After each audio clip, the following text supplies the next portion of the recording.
bu'istu liutammima makarimal akhlaq. Kemudian yang ketiga, persatuan Indonesia. Udah sekarang nggak ada lagi yang namanya sekat-sekatan, nggak ada lagi yang namanya kubu-kubuan, nggak ada lagi yang namanya golong-golongan, nggak ada Pak. Apalagi ada istilah pribumi, pendatang, nggak ada. Kita udah bukan zaman penjajahan lagi. Betul.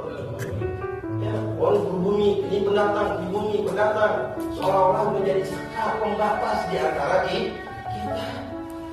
Ya. Persatuan Indonesia, siapapun engkau, ya, dari suku manapun, dari golongan manapun, bahkan dari agama manapun, selama engkau masih berwarga negara Indonesia, maka engkau saudara. Betul. Karena hubungan ukhuwah dalam Islam yang pertama, kita diikat, kita direkatkan dengan hubungan ukhuwah Islamiyah. Sekarang terjadi nih Pak, akhir zaman. Cuma masalah beda kurnia. Apa itu kurnia? Perbedaan yang sifatnya cabang.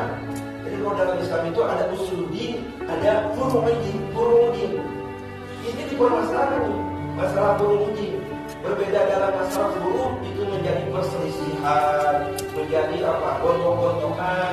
Ya, padahal apapun madhabmu, apapun firqahmu, selama engkau sama-sama berkalimat tauhid la ilaha illallah Muhammadur Rasulullah, kita sama-sama dipersatukan dalam Islam menjadi hubungan ukhuwah Islami.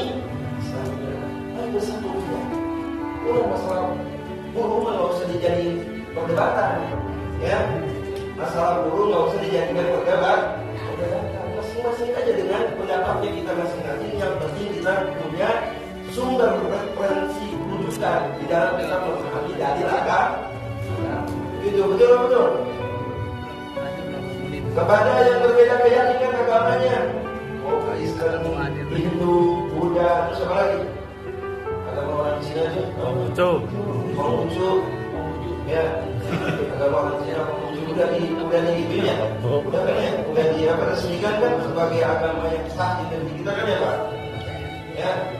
Kalau pertanyaan belum ya Pak Haji, belum, masih belum di parunya.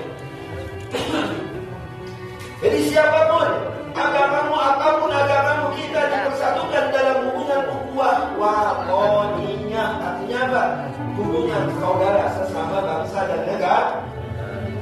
Tidak akan jadi kalau kayak gitu. Tidak.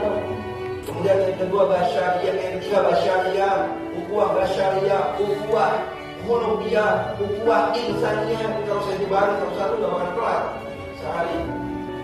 Jadi tetap ayo kita satu-satu persatuan Indonesia ini, ayo siapapun engkau, selama engkau masih warga negara Indonesia dan berperilaku baik, memajukan wilayah, ayo kita sama-sama saling dukung, sama-sama kita saling bersinergi. Bagusnya kalau kayak gitu. Keempat, yang keempat apa? Kerakyatan yang dipimpin oleh hikmah dalam kebijaksanaan dalam bermusyawarah perwakilan. Jadi ini negara Indonesia ini berdasarkan musyawarah. Ya, berdasarkan apa? Musyawarah dalam Islam ada nggak? Ada. Bahkan dijadikan satu surat dalam Al-Quran, namanya surat Asy-Syura. Ya, namanya surat Asy-Syura, musyawarah.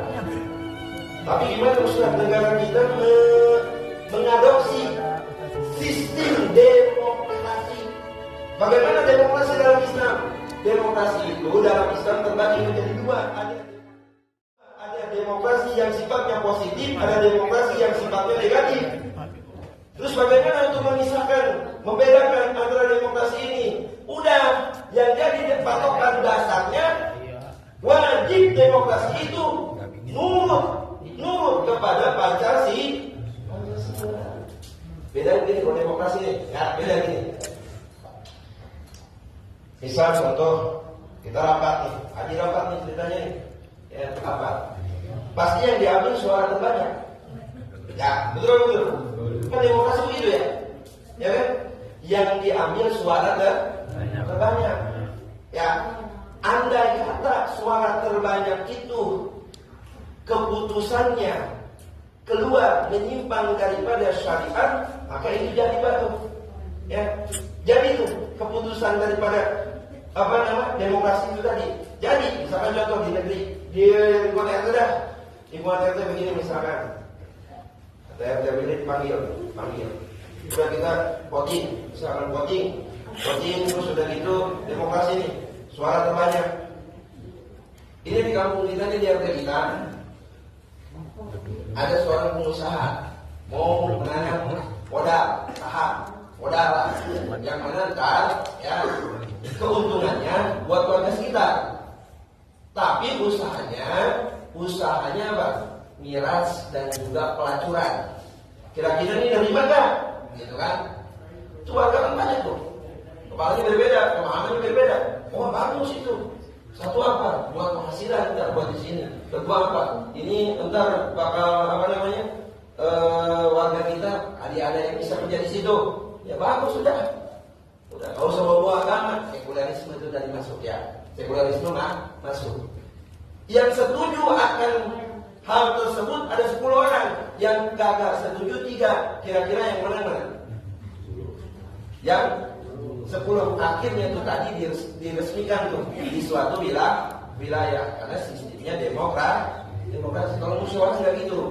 Musyawarah, silakan bermusyawarah. Musyawarah itu harus ada beberapa elemen. Di antaranya apa? Para tokoh sesepuh yang bijaksana. Itu yang pertama tuh. Kalau musyawarah tuh ya Pak, nih sesepuh kumpulin, ya kumpulin sesepuh. Tapi sesepuh yang punya kebijaksanaan. Kemudian apa? Aparatur setempat, RT, RW, tuh begitu tuh. Ya. Kemudian yang ketiga apa? Para alim yang tahu hukum agama. Kemudian yang selanjutnya apa? Agnia yang dermawan. Apa itu agnia yang dermawan? Orang kaya kan yang kagak pelit sama hartanya. Ya, orang kaya yang kagak pelit sama hartanya. Yang terakhir baru dan tuh jamaah yang istiqomah itu musyawarah. Putuskan di situ yang tidak keluar dari syariat. Boleh nggak pakai sistem demokrasi? Boleh, silakan saja. Tapi tetap keputusannya di bawah naungan Pancasila. Kenapa? Ketuhanan yang Maha Esa, berarti berdasarkan ajaran agama. Ya, paham sampai situ Pak? Dan insya Allah di momen kemerdekaan ini mari kita tanamkan jiwa nasionalisme kita, jiwa patriotisme kita untuk senantiasa cinta kepada tanah air kita, negeri kita. Hubbul waton minal iman. Merdeka! Takbir! Kurang dari saya mohon maaf. Bila itu wal hidayah wal Assalamualaikum warahmatullahi wabarakatuh.